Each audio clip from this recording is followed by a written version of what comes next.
Bueno, el tema que nos vincula hoy con la clase es capacitancia y dieléctrico. Es el tema 4 del programa de estudio. Corresponde al capítulo 24 de la bibliografía de cabecera de la cátedra, que es el libro de física universitaria de Sir Szymanski, y trata fundamentalmente, o vamos a intentar, de explicar los conceptos de capacitancia y obtener métodos para calcular la cantidad que mide la capacitancia y su capacidad de almacenamiento de energía eléctrica o de carga eléctrica, analizar las distintas configuraciones que se pueden realizar con los elementos que denominamos capacitores, para conectarlos a una red, calcular la energía almacenada en ellos, y por último, la última parte de la clase de hoy es comprender qué es lo que son los dieléctricos y cuáles son los usos y cómo se utilizan para obtener, digamos, una mayor eficiencia en estos elementos que denominamos capacitores. Básicamente, un capacitor es un dispositivo utilizado para almacenar cargas eléctricas y por lo tanto almacena energía potencial eléctrico. Esto se utiliza para, digamos, disponer de esta energía en el momento en que se lo requiera, y para ello lo que se hace es transferir cargas a los elementos conductores que componen estos dispositivos, estos capacitores, de tal forma que uno de estas partes va a contener carga negativa y el otro vamos a conseguir que tenga exactamente la misma cantidad de carga en valor absoluto, pero en este caso de signo contrario, de signo positivo. Para trasladar estas cargas eléctricas sabemos que necesitamos realizarlo aplicando una fuerza eléctrica, por lo tanto se va a realizar un trabajo, y hemos visto en las unidades anteriores que realizar un trabajo implica establecer una diferencia de potencial. En este caso, dado que este traslado de cargas a una de las placas y teniendo la misma cantidad de carga contraria en la otra, implicaría, por ejemplo, trasladar cargas desde una placa hacia la otra, establecería una diferencia de potencial entre las placas y por lo tanto, volviendo al concepto de trabajo que establece una diferencia de energía, esto se manifiesta como una cantidad de energía potencial eléctrica, y en la medida en que estas cantidades de carga se mantengan distintas en estas dos placas, en estos dos conductores, ello implica que va a haber una diferencia potencial y por lo tanto una cantidad de energía potencial eléctrica almacenada. Obviamente que esta energía potencial almacenada, esta diferencia de potencial, está relacionado con el campo eléctrico. Vamos a ver también que la relación entre la carga obtenida, la cantidad de carga obtenida y la diferencia de potencial para un capacitor dado se mantiene constante. Vale decir que mientras más cargas acumulamos, mayor es la diferencia de potencial, etc. Y esta relación es la que la llamamos capacitancia, y que va a depender pura y exclusivamente de las características de este elemento llamado capacitor. ¿Cómo está conformado un capacitor? De la manera más sencilla, vamos a suponer, como vemos en la imagen, que tenemos dos placas metálicas que se ubican paralelamente a digamos, una con respecto a la otra, y entre medio de ellas hay una separación, Y en esta separación vamos a suponer en principio que existe un material no conductor, un aislante, y en general y a los efectos del estudio, inicialmente vamos a considerar que están digamos que están en el vacío. Inicialmente, ambas placas se encuentran descargadas, esto es que no tenemos una carga neta en ellas, y a través de algún mecanismo, algún método, lo que hacemos es extraer cargas, por ejemplo, de electrones de una de las placas y trasladarlos de alguna manera hasta la segunda, aumentando la cantidad de carga negativa en esta placa y por lo tanto dejando un excedente de carga positiva del mismo valor en la otra. A esta acción, dado que implica el movimiento de carga, vamos a denominar que estamos cargando ese capacitor.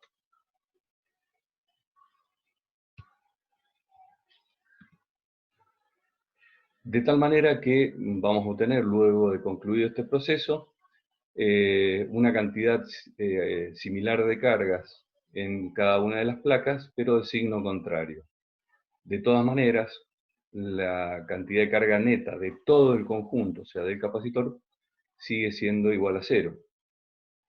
Cuando decimos que un capacitor tiene una carga Q, nos estamos refiriendo al valor absoluto de una de las placas solamente. Esto es para que nos pongamos de acuerdo en el tratamiento que vamos a ver de ahora en más. Una vez que digamos que está establecida esta cantidad de cargas, esto va a generar que exista una diferencia de potencial, dado que asociados a las cargas sabemos que está asociado a un potencial eléctrico, y como son cargas de distintos signos, va a haber una diferencia de potencial entre estos conductores. Recordemos el concepto que habíamos visto en la clase anterior. Podemos definir como potencial cero cualquiera de las placas. Generalmente por convención se establece el potencial cero en la placa con cargas negativas, de tal manera que la diferencia de potencial entre A y B para que sea positiva está siendo medida desde de la placa con cargas positivas hasta la placa con cargas negativas.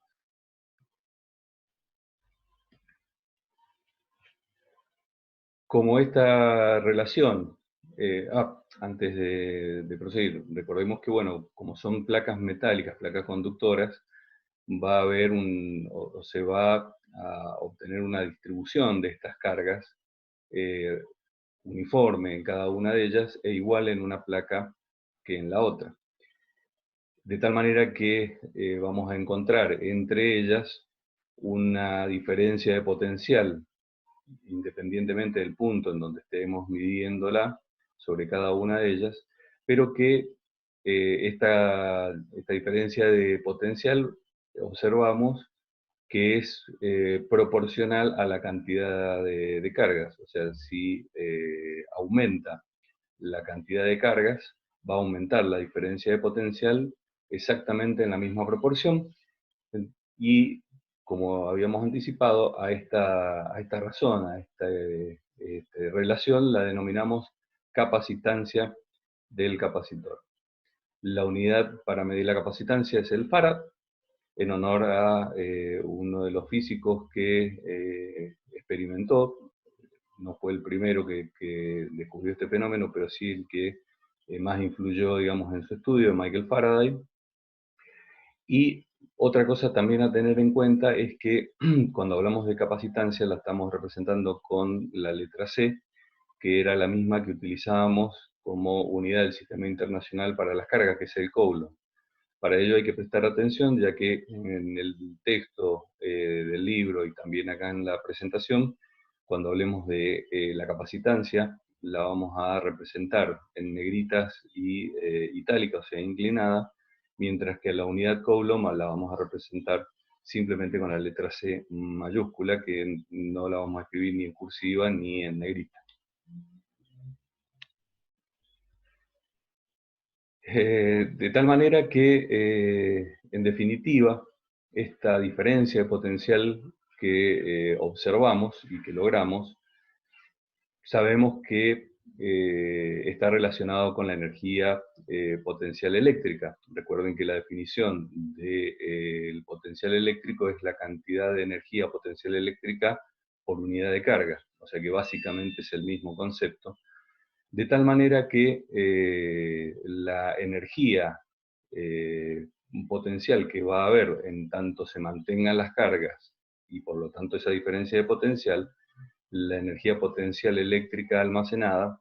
va a ser la misma y podemos considerar entonces que tenemos un almacenamiento de energía. Así que otra definición de capacitancia es la medida de la cantidad de energía potencial eléctrica que puede almacenar un capacitor. Pero una de las cuestiones que nos preguntaremos es cómo calculo la capacitancia, más allá de esta relación que estuvimos viendo, o sea, si nosotros pudiéramos medir la diferencia potencial y conociéramos de alguna manera la cantidad de cargas, podríamos medirlo, pero sabemos que medir la cantidad de cargas no es sencillo, pero sí al diseñar este dispositivo dijimos que la capacitancia dependía de las características, dependiendo de la forma, dependiendo de los materiales y dependiendo la disposición de estos materiales,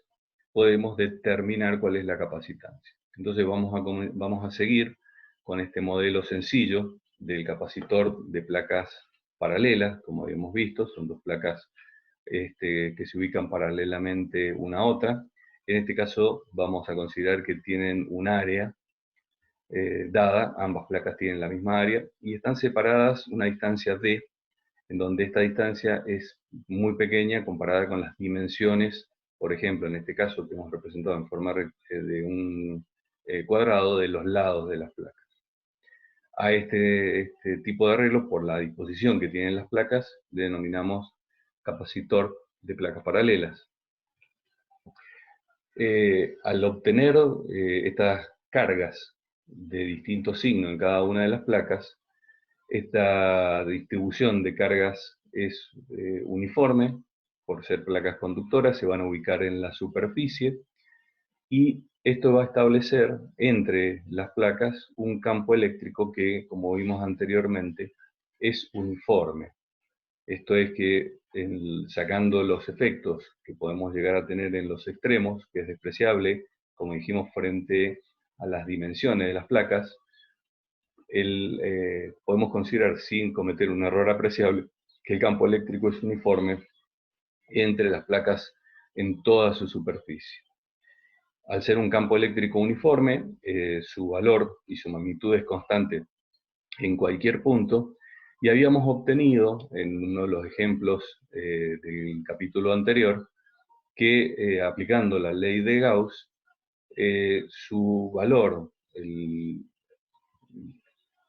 digamos, la magnitud la podíamos calcular en función de la densidad superficial de cargas y el valor de la constante característica del medio, que era la permitividad, en este caso, como supusimos que está en el vacío, la permitividad del vacío. Y la densidad superficial de cargas la podemos calcular en relación a la cantidad de cargas, teniendo en cuenta cuál es el área. Por otro lado, la diferencia de potencial, dijimos que era establecida por esta diferencia de cargas entre un punto y otro, y la podemos relacionar también con el campo eléctrico a través de la distancia en la que estamos midiendo esa diferencia de potencial, en este caso la separación de las placas, y por lo tanto la podemos relacionar también con el campo eléctrico. De tal manera que reemplazando la expresión de campo eléctrico en esta ecuación, obtenemos una forma de determinar la diferencia de potencial en función de la cantidad de cargas y las características del dispositivo, o sea, la superficie de las placas, la separación entre las mismas y el medio o el material que se encuentra entre ellas. De tal manera que si relacionamos esta expresión con la que habíamos visto anteriormente, que la denominábamos capacitancia, que era la relación entre cargas y diferencia de potencial, vemos que la capacitancia resulta de la relación entre la superficie de las placas, la separación entre ellas y el material o el medio que exista entre ellas. Esto es solamente válido, este análisis, para el capacitor de placas paralelas. Cada vez que cambiemos esta configuración, o sea que la forma de disponer el capacitor sea distinto, habrá que realizar un cálculo pertinente para poderlo determinar. De tal forma que, como esto es invariante, una vez que está construido el capacitor, la superficie de las placas permanece constante y las distancias son constantes, y siendo que la permitividad del vacío es una constante universal, la capacitancia para un capacitor dado también permanece invariante, lo cual nos lleva a que lo que habíamos supuesto al principio, si aumentamos la diferencia de potencial, va a aumentar la cantidad de cargas en cada una de las placas, o la energía, como habíamos dicho anteriormente. Teniendo en cuenta que la superficie se expresa en metros cuadrados, la distancia en metros y la capacitancia está en farad, las unidades de la permitividad del vacío, como habíamos visto, eran coulomb cuadrado sobre newton por metro cuadrado. Hacemos la relación y podemos también expresar a esa permitividad, a esa característica del medio en relación a las cargas eléctricas en valores o en unidades de farad por metro, en lugar de las que habíamos estudiado en los capítulos anteriores en relación a la ley de Coulomb.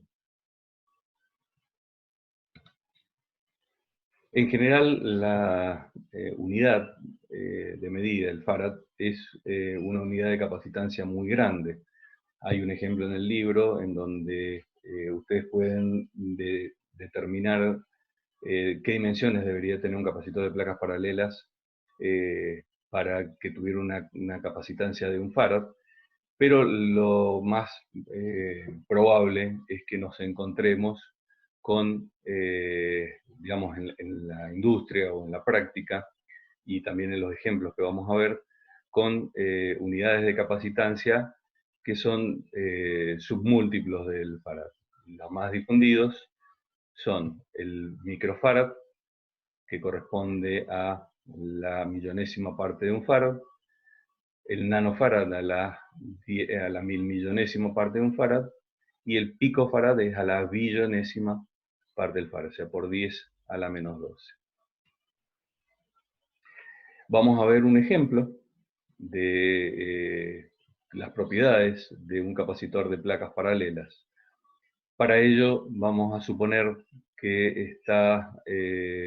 conformado por dos placas paralelas de 2 metros cuadrados de superficie, separadas entre sí 5 milímetros. Entre ellas se aplica una diferencia de potencial de 10.000 volts o 10.000 kilovolts, y nos pide el problema calcular la capacitancia, la carga en cada una de las placas y la magnitud del campo eléctrico que se establece entre ellas. Para ello vamos a utilizar las ecuaciones que hemos visto, que es la fórmula para determinar la capacitancia de un capacitor de placas paralelas, la relación entre cargas, capacitancia y diferencia de potencial, y también vamos a aplicar la relación de campo eléctrico en función de, digamos, la densidad de cargas para un capacitor de placas paralelas como el que hemos visto. Entonces, en la primera parte utilizamos la ecuación de cálculo, lo cual, teniendo en cuenta el valor de la constante de la permitividad eléctrica en el espacio, esta vez expresada en farad por metro, para que me dé el resultado directamente en farad, y las expresiones de la superficie y de la separación, obtenemos que esto tiene un valor de 3,54 nanofarad. En el libro generalmente van a ver que utiliza únicamente micro y picofarad, o lo expresa directamente en microfarad, pero bueno, si corremos el 3 lugares la coma, tenemos que es de 3,54 nanofarad, como habíamos dicho anteriormente. Utilizando la ecuación que habíamos visto, despejamos la cantidad de cargas, teniendo en cuenta, como vimos, el valor de la capacitancia, la diferencia de potencial, y nos lleva a que obtenemos 35,4 microcoulomb de carga. Recuerden que también el coulomb era una unidad de carga bastante grande.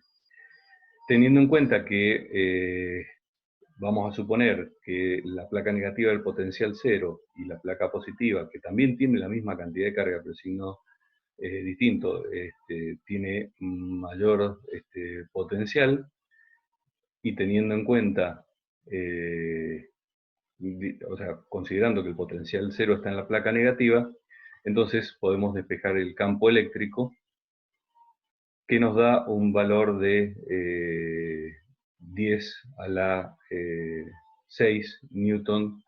por coulomb, o como vimos en la unidad anterior, también lo podríamos expresar en volt por metro. Si tenemos en cuenta que la diferencia de potencial era de 10 kilovolt y la distancia es de 5 milímetros, también lo podríamos haber calculado directamente ese valor, como vemos en esta expresión. O sea, lo ponemos en función de la diferencia de potencial y la distancia. Otro ejemplo que tenemos es el capacitor esférico, pero ya que estamos cerca, nos quedan todavía unos minutos, vamos a tener en cuenta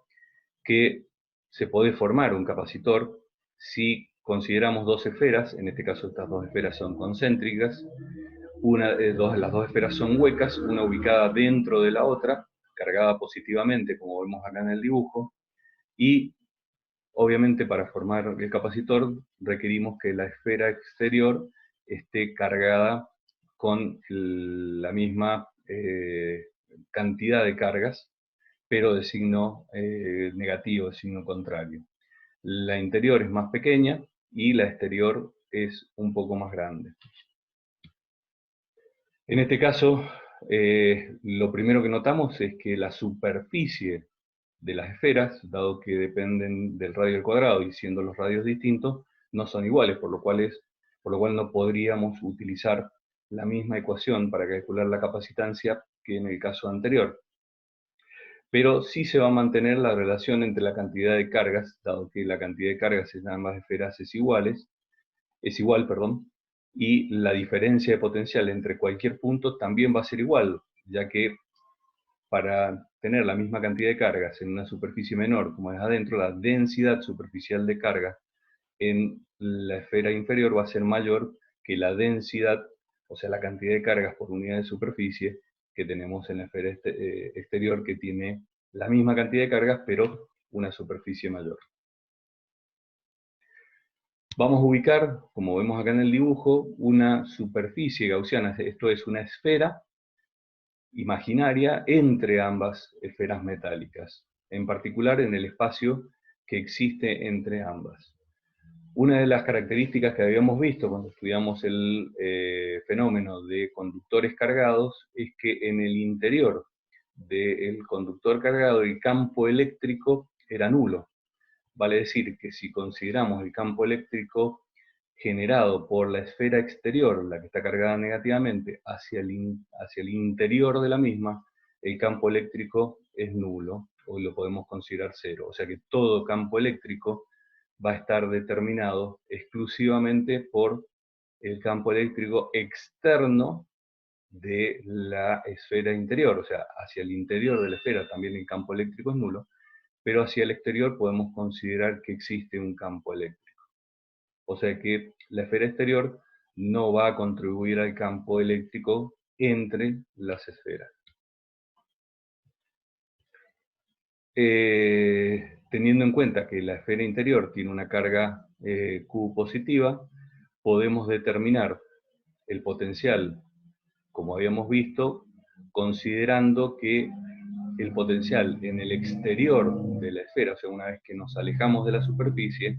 es la misma ecuación que si toda la carga de la esfera estuviera concentrada en el centro de la misma, como vimos en el capítulo anterior y lo demostramos a través de un ejemplo. Entonces, vamos a considerar,